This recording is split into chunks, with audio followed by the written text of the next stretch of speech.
Hello दोस्तों, global tech में आपका स्वागत है।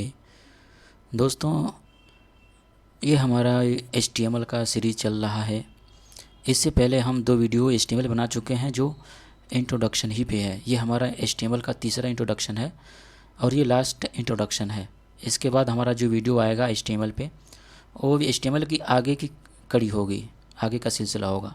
जैसे कि टैग्स हो गए या एलिमेंट्स हो गए या HTML के एट्रीब्यूट्स हो गए, लिंक्स हो गए, इमेज हो गए, फॉर्म हो गए, या इस तरह के जो HTML के और जो चीज़ें हैं वो आगे बयान की जाएंगी।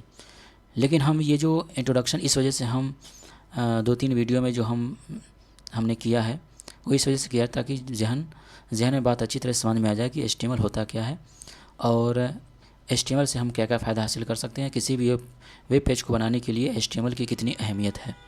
दोस्तों, HTML का फुल फॉर्म आपको पता ही होगा, हमने वीडियो में पिछले वीडियोज़ में हमें बता ही चुका है HTML का फुल फॉर्म क्या है। HTML का फुल फॉर्म है हाइपर टेक्स्ट मार्कअप लैंग्वेज। दोस्तों, यहाँ पे देखिए 2-4 चीज़ें हमने यहाँ पे लिखी हैं जिनके बारे में थोड़ी सी जानकारी ले लेना ज़रूरी है। जैसे कि वेब ब्राउज़र्स हो गए, वेब सर्वर्स हो गए, डिवाइसेस हो गई, स्क्रीन रीडर्स हो गए। दोस्तों, जब भी हम किस नेट पे कोई चीज़ सर्च करते हैं तो जिस जगह पे सर्च करते हैं वो वेब ब्राउज़र होता है, सर्च इंजन होता है। उसकी मिसाल में जैसे कि फायरफॉक्स हो गया, इंटरनेट एक्सप्लोरर हो गया, सफारी हो गई, क्रोम हो गया, ओपेरा हो गया। ओके दोस्तों, जिस इंटरनेट पे हम कोई चीज़ जो सर्च करते हैं तो जिस जगह हम सर्च करते हैं उसी को सर्च इंजन बोलते हैं या वेब ब्राउज़र्स बोलते हैं।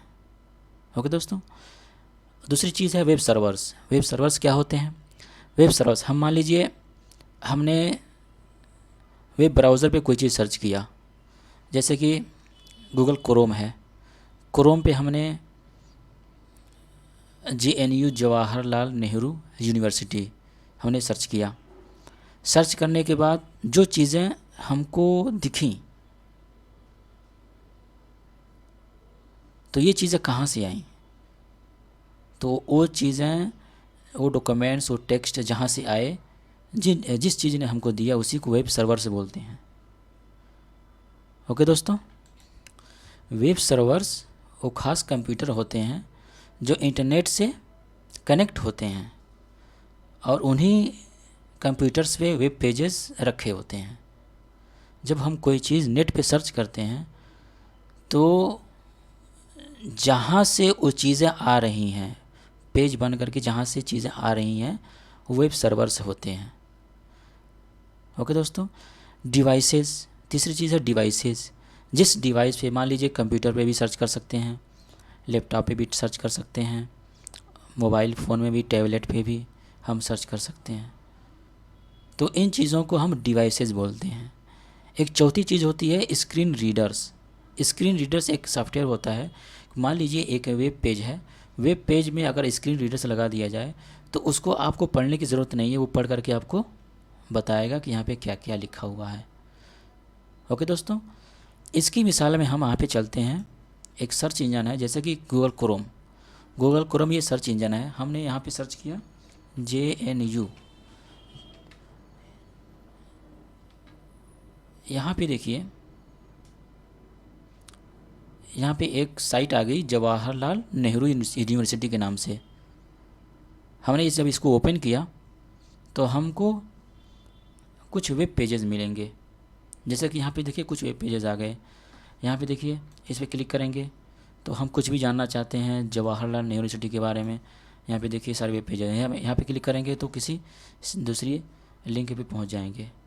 ओके दोस्तों, तो ये जो वेब पेजेस हैं, एक तो हमने सर्च किया गूगल क्रोम पे सर्च किया तो ये वेब ब्राउज़र हो गया। अब जहाँ से ये चीज़ आई, जिस कंप्यूटर पे ये चीज़ रखी गई थी, उस चीज़ को हम वेब सर्वर बोलेंगे।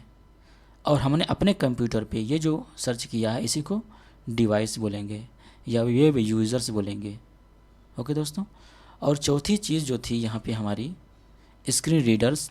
मान लीजिए यहाँ पे अगर कोई स्क्रीन रीडर का सॉफ्टवेयर होता तो ये पूरे वेब पेज के बारे में बताता, तो वो चीज़ स्क्रीन रीडर होती है। ओके दोस्तों, अब यहाँ पे सवाल है कि हमारा जो वीडियो चल रहा है वो तो HTML पे चल रहा है, वेब पेज बनाने पे चल रहा है, तो फिर यहाँ पे web browser, web servers, devices, screen readers, इससे क्या कनेक्शन हमारा हो सकता है। तो इसके बारे में हम आगे बताते हैं कि जब हमने HTML के ज़रिए से कोई वेब पेज बना लिया तो उसको अगर हम पूरी दुनिया में उसको दिखाना चाहते हैं तो उसको कैसे दिखाएंगे। तो दोस्तों, इसको जब हमने पहले जो बताया है कि web browsers, web servers, web browsers जिसमें हम कोई चीज़ टाइप करते हैं और टाइप करने के बाद जो चीज़ें बाहर निकल करके आती हैं, तो उसका कनेक्शन क्या है। तो उसका कनेक्शन यही है कि जो चीज़ हम सर्च करते हैं, जैसे कि मान लीजिए हमने यहाँ पे JNU सर्च किया तो ये जवाहरलाल नेहरू यूनिवर्सिटी के नाम से ये जो वेब पेज आया, ये जो वेब पेज है इसका एक डोमेन है, डोमेन नेम यहाँ पे देखिए, यहाँ पे लिखा हुआ डोमेन नेम gnu.ac.in। ओके दोस्तों, तो ये डोमेन नेम है और ये कहीं से निकल करके आया, यानी किसी कंप्यूटर पे ये रखा गया था और उस कंप्यूटर से निकल करके हमारे कंप्यूटर पे ये आया। ओके दोस्तों, तो जब हम HTML के ज़रिए से पेज की कोडिंग कर लेंगे तो उसके बाद हमको डोमेन की ज़रूरत पड़ेगी, डोमेन नेम सिस्टम की। तो एक डोमेन की ज़रूरत पड़ेगी और फिर उसको एक कंप्यूटर पर रखा जाएगा जिसमें होस्टिंग की ज़रूरत पड़ेगी। तो ये दो चीज़ों की ज़रूरत पड़ेगी, क्योंकि जब हम कोडिंग कर लेते हैं तो कोडिंग कर लेने के बाद हमको दुनिया के सामने दिखाना होता है, नेट पे दिखाना होता है कि हमारी ये चीज़ वेबसाइट है और वेबसाइट को फ़लाँ जगह पे या पूरी दुनिया में इसको हम दिखाएंगे। तो उसके लिए डोमेन नेम की ज़रूरत पड़ेगी, होस्टिंग की ज़रूरत पड़ेगी। डोमेन क्या होता है, डोमेन हमने आपको बता ही दिया अभी कि जिस चीज़ ये जो है ये www.jnu.ac, हमने जो चीज़ सर्च किया और जो सर्च करके हमारे सामने आया वही डोमेन नेम है। ओके दोस्तों, अब ये जो वेबसाइट है, वेबसाइट होस्टिंग पे रखी गई होगी, किसी भी सर्वर पे रखी गई होगी, तो वहाँ से निकल करके आया। तो उस पे हम जानने के लिए, जैसे मान लीजिए होस्टिंगर, यहाँ पे देखिए एक वेबसाइट है होस्टिंगर के नाम से जो वेबसाइट को होस्ट करती है। ओके दोस्तों, वेबसाइट को होस्ट करती है, यानी अगर हमारा वेब पेज बन गया, हमने डोमेन नेम भी ले लिया, तो अगर हम इसको नेट पे डालना चाहते हैं, दुनिया में इसको दिखाना चाहते हैं, तो उसको जो होस्ट करने वाला होगा उसमें से एक कंपनी होस्टिंगर है, तो यहाँ पे हम आकर के होस्ट कर सकते हैं। अब यहाँ पे सवाल ये है कि ये जो हमारी कोडिंग है ये कैसे काम करती है। हमने जो HTML है, हाइपर टेक्स्ट मार्कअप लैंग्वेज, हमने इसकी कोडिंग कर दी है, तो ये कैसे काम करता है, आइए इसके बारे में जानते हैं। ओके दोस्तों, तो वेबसाइट्स ये कैसे काम करते हैं। हमने HTML के ज़रिए से कोई वेबसाइट बना दी, तो हम नेट पे भी ला दिए, तो वो कैसे काम करता है थोड़ा इसको समझते हैं। दोस्तों, हमने अपनी एक वेबसाइट बनाई और उस वेबसाइट का हमने एक डोमेन नाम दिया। डोमेन नाम देने के बाद एक वेब सर्वर पे डाल दिया, जैसे कि मान लीजिए होस्टिंगर पे डाल दिया हमने। तो हमने यहाँ पे टाइप किया, मान लीजिए JNU टाइप किया, जैसे कि यहाँ पे हमने दिखाया था कि हमने यहाँ पे JNU टाइप किया, तो ये जो JNU का वेबसाइट बनकर तैयार होगा, ये कैसे काम किया थोड़ा इसको समझते हैं। तो दोस्तों, जो वेब सर्वर्स होते हैं, देखिए जो प्रोग्रामिंग लैंग्वेज होती है वो दो तरह की होती है, एक क्लाइंट साइड प्रोग्रामिंग होती है, एक सर्वर साइड प्रोग्रामिंग होती है। क्लाइंट साइड प्रोग्रामिंग मतलब ये है कि जो चीज़ हम सर्च करेंगे किसी भी वेब ब्राउज़र पे, तो उसको HTML और CSS के फॉर्म में अगर सर्वर दे रहा है आपको, तो वो चीज़ होती है server side, client side programming language. और अगर वो HTML CSS ना दे, जैसे कि PHP वगैरह हो गया, तो उसको बोलते हैं सर्वर साइड लैंग्वेज। यानी जो आपने सर्च किया तो वो आपको HTML की कोडिंग नहीं देगा, बल्कि वो सीधे सीधे वहाँ से वो चीज़ सर्च करके दे देगा। अब जैसे कि गूगल सर्च इंजन है, ठीक है।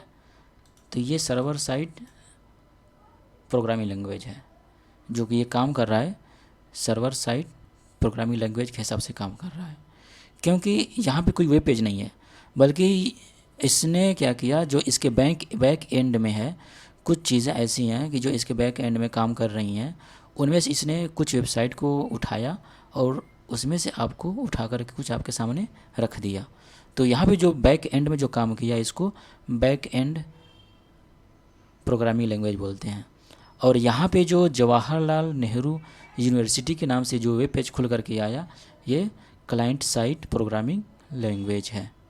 ओके दोस्तों, तो जब हमने एक HTML के ज़रिए से एक वेब पेज बनाया, जैसे कि मान लीजिए GNU के नाम से हमने एक वेब पेज बनाया, और वेब पेज बनाने का हमने एक डोमेन नेम दिया gnu.ac.in दिया, और उसके बाद हमने एक वेब सर्वर पे जैसे कि मान लीजिए होस्टिंगर पे डाल दिया। ओके दोस्तों, फिर उसके बाद हमने एक मोबाइल लिया, मोबाइल पे हमने GNU सर्च किया।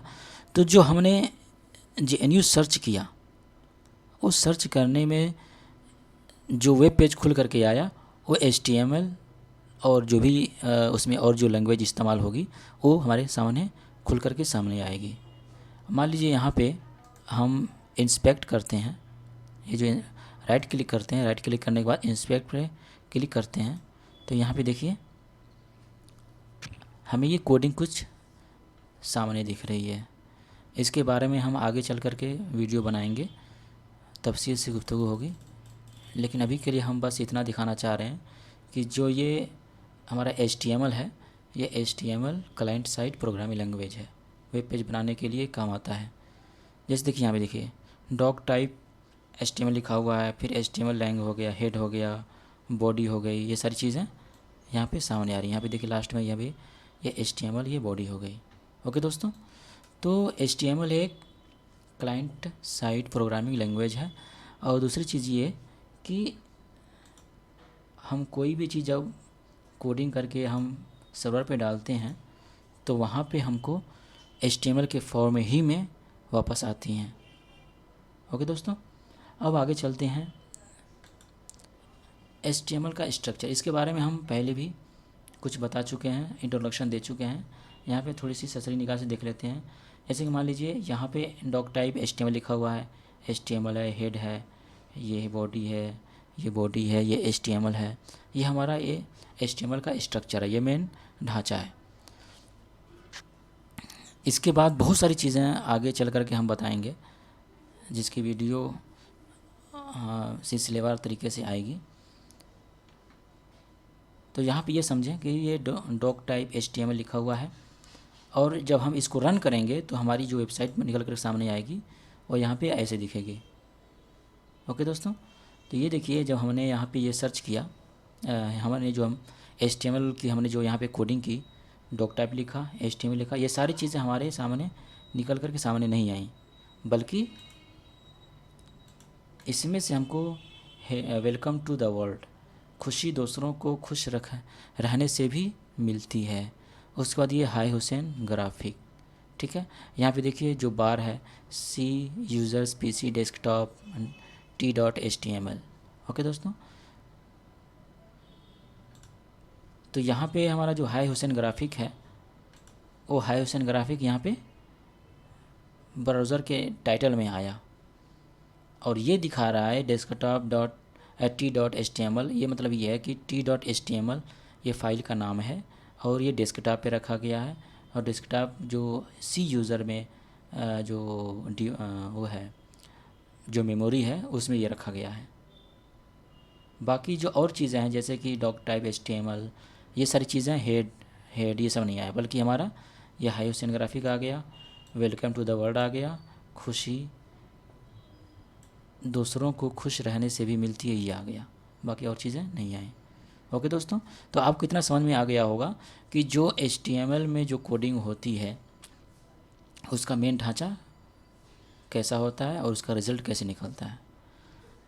अब दोस्तों मैं एक काम यहाँ पे आपको थोड़ी चीज़ और बताना चाहता हूँ।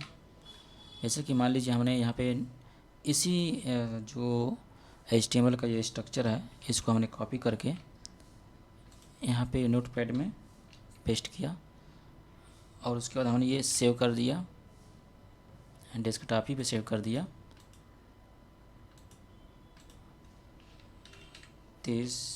30.html के नाम से।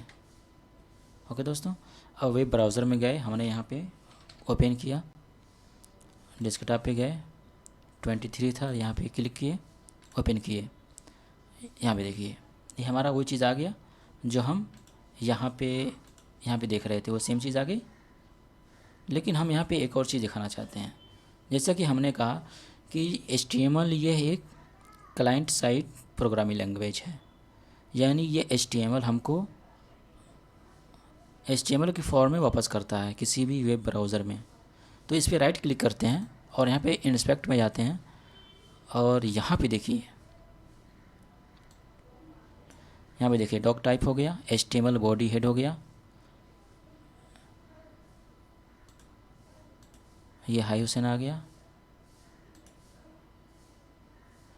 टाइटल हाई हुसैन आ गया, और उसके बाद ये वेलकम आ गया। ओके दोस्तों, इससे आपको समझ में आ रहा होगा कि ये जो हमने यहाँ पे कोडिंग की थी, या यहाँ पे देख लीजिए, इसको देख लीजिए, यहाँ पे हमने जो कोडिंग की थी सेम चीज़ वेब ब्राउज़र में आ गई। ओके दोस्तों, तो ये ऐसे काम करता है हमारा HTML। ओके दोस्तों, तो मेरे समझ में आपको समझ में आ गया होगा। आज के वीडियो में बस इतना ही।